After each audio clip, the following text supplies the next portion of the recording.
Ika-116 na kabanata. Ang Diyos ang nagliligtas ng tao sa kamatayan. Mahal ko ang Panginoon, dahil dinidinig niya ang paghingi ko ng tulong sa Kanya.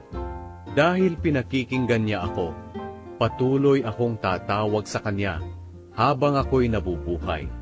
Natakot ako dahil nararamdaman kong malapit na akong mamatay. Ang kamatayan ay parang tali na pumupulupot sa akin. Nag-aalala ako at naguguluhan, kaya tumawag ako sa Panginoon. Panginoon, iligtas niyo po ako. Ang Panginoon nating Diyos ay mabuti, matuwid at mahabagin. Iniingatan ng Panginoon ang mga walang sapat na kaalaman. Nang wala na akong magawa, ako'y Kanyang iniligtas.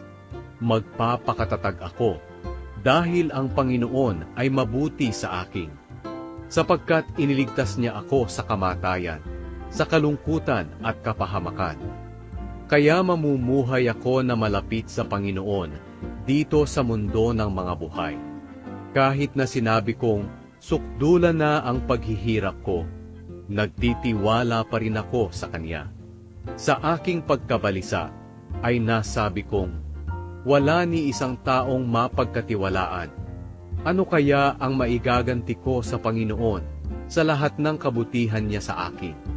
Sasambahin ko ang Panginoon at maghahandog ako sa Kanya ng pasasalamat sa Kaniyang pagliligtas sa akin. Tutuparin ko ang aking mga pangako sa Panginoon sa harap ng Kaniyang mga mamamayan. Nasasaktan ng Panginoon kung mamatay ang Kaniyang mga tapat na mga mamamayan.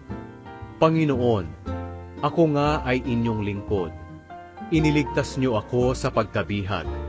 Sasamba ako sa inyo at mag-aalay ng handog bilang pasasalamat.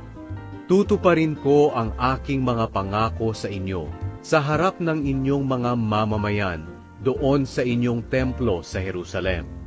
Purihin ang Panginoon,